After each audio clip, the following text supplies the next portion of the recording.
이렇습니다. 그러니까 지금 저희가 여기서 법령을 언급하기 시작하면 한이 없습니다. 네. 위원님들께 말씀드리고 싶습니다. 결산심사입니다. 예. 결산심사는 국토부의 목표대로 제대로 이 과업을 수행했는지에 대한 심사를 위원님들이 하시는 겁니다. 따라서 세 가지만 말씀드리고자 합니다. 만약에 이것이 국토부가 그렇게 관여돼야 됐다고 생각한다면 제가 2012년 당시에 그 당시 문재인 대선 후보가 그 양산집에 있는 게 불법 건축물이냐 아니냐 때문에 그 당시 문재인 대선 후보가 소송까지 갔습니다. 국토부와 한 게 아닙니다. 양산시와 했습니다. 따라서 지자체가 분명히 법령을 말씀하신다면 저는 왜 될 게 없겠습니까? 지방자치법 시행령 별표 1에도 이런 건축 허가 등에 관한 업무는 지자체의 사안임이 분명히 명시되어 있습니다. 따라서 오늘은 국토부의 결산에 집중해 주시길 바라고, 이게 불법 증축이라고 하는 부분을 구청에서 이건 가설 건축물에 대한 신고 사항이었으며 신고가 완료됐다고 확인을 해드리지 않았습니까? 그러면 위원님께서 혹시 건축 과정에 있어서의 불법 요소가 있는지는 살펴보셔야겠다라고 하는 것은 국토부의 결산이 아니라 국감이나 아니면 운영위에서 해주시는 것이 맞다고 생각하고 지금 여야 국토위원님들에게 적절한 조치라고 생각합니다. 말씀을 잘 들었는데 이게 부대 의견과 무슨 상관인지는 잘 모르겠습니다. 지금 여러 가지 기사들에서 나오는 관저의 불법 증축 위치하고 지금 지적을 하신 부분하고 일치하지 않는 것 같아요. 첫 번째는.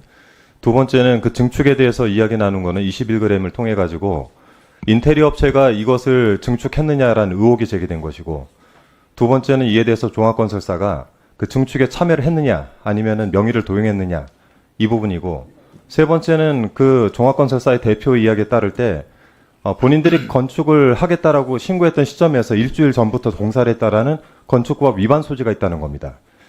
그에 대해서 이 사안을 관련 부서인 국토교통부의 사실관계를 확인하고 이 조치를 검토해라. 이것이 부대 의견의 취지입니다. 이게 부대 의견과 무슨 상관인지 잘 모르겠어요. 그래서 저는 이 부대 의견과 관련해서 같은 의견을 좀 드린다면 내용은 이렇습니다. 말씀드린 대로 시공 자격이 없는 곳에서 주요 시설에 대한 증축을 했느냐, 이때 명의를 도용했느냐, 그 공사업체가 건축법을 위반했느냐, 건설산업법 위반을 했느냐, 이 사안들, 즉 증축을 하는 과정 중에서 이런 불법 소지가 일어났느냐를 국토교통부가 소관 담당 부서인이 이를 확인하고 대한 조치를 취해라. 이 내용을 지금 묻고 있는 것이고요. 이에 대해서 부대 의견을 지금 제시하된 대로 저희가 반드시 담아야 된다라는 의견을 드립니다. 제시하신 내용이 5개의 증축사항에 대해서 등기부등본 저희도 떼봤죠. 다. 이거 왜 못 떼보겠습니까? 그런데 말씀하신 부분들은 이 양쪽에 있는 부분들이고, 실제 저희가 문제 제기하고 있는 이 1번과 2번에 대해서는 제대로 얘기를 안 하셨어요. 9월 5일에 증축됐다 이렇게 등기부등본상 용산구에서 떼본 건 다 있습니다. 두 번째는 제가 말씀드렸듯이 이 과정 중에 불법이 있었냐. 근데 이거를 가지고 우리 김은혜 의원님께서는 이게 그 지자체 고유 사무다 이렇게 말씀하시는데, 2023년도 법제처에서 발간한 법령 위반 심사 기준 487페이지에 나와 있습니다. 이 편 법령 위반 심사 기준 세부 기준에 권한의 위임 위탁에 대한 내용이 나와 있습니다. 그 내용들을 압축해서 마지막에 보면 위임과 위탁은 권한이 이관된다는 점에선 권한의 이양과 유사하나 위임 위탁 이 경우에는 위임자 위탁자가 비용 부담과 최종적인 책임을 지게 된다는 점에서 최종적인 책임을 이양받는 자가 모두 책임을 지게 된다는 권한의 이양과 구분이 된다. 즉 이 얘기는 뭐냐면 지자체에서는 이에 대해서 이양할 수 있는 위임과 위탁을 받았다는 것이 실제적인 비용 부담이나 최종적인 책임을 지는 곳은 아닙니다. 법을 어디서 만듭니까? 지자체에서 만듭니까? 그래서 이런 부분들도 제가 볼 때는 본질에서 벗어난 이야기다. 다시 말씀드리면 국토부에서 지금 이 담당 키스콘을 통해서 담당을 해야 되는 업무 중에 이 대통령 관저가 불법적으로 증축됐다. 이에 대한 의혹이 제기되고 있고, 이 국민적인 의혹 제기에 대해서 국토위가 나서야 된다라는 측면이고요. 말씀드렸듯 이에 참가했던 인테리어 업체, 이 업체가 명의를 도용했느냐, 그 과정에 있었던 종합건설사는 과연 이 법을 위반을 했느냐, 이 문제를 저희가 한번 확인을 하자는 건데, 내용도 보면 의혹에 관련해서 사실관계를 확인한다고 돼 있지 우리 위원회에 뭔가를 제출하거나 보고한다고 돼 있습니까? 필요한 조치를 검토한다고 했지 필요한 조치를 하라고 돼 있습니까? 아니 위원회가 이 정도도 못 봤습니까?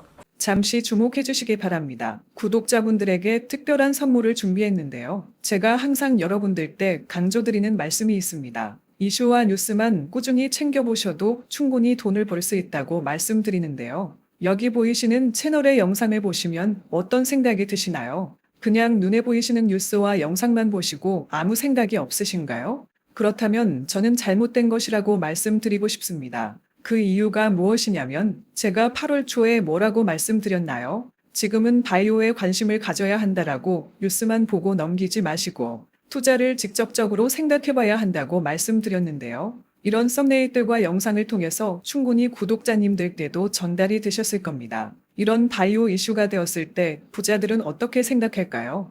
바이오 관련주는 무엇이 있는지, 어떤 종목이 가장 좋을지, 어디에 투자해야 돈이 몰릴 수 있는지 자연스럽게 생각한다고 말씀드렸습니다. 지난번에 구독자분들과 함께하는 주식으로 수익 내기를 진행했었는데요. 100% 무료로 진행을 했고 이 사진을 보시면 아시겠지만 구독이라는 문자 메시지를 남겨주신 모든 시청자분들께 이렇게 바이오 관련주 중에 가장 급등할 확률이 높은 딱 한 종목을 드렸습니다.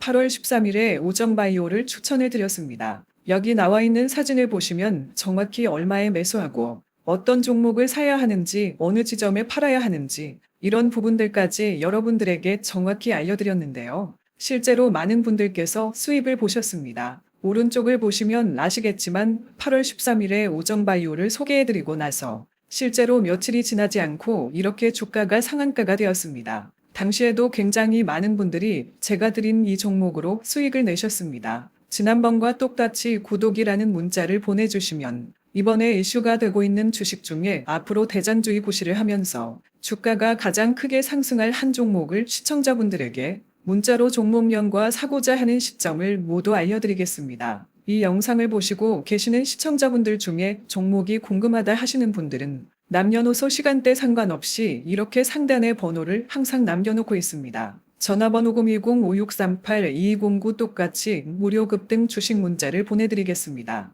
돈을 받는 것도 아니고 투자를 대신해 드리는 것도 아니고 부담 없이 구독 문자 보내주시면 되십니다. 수익이 나신다면 구독과 좋아요 한 번씩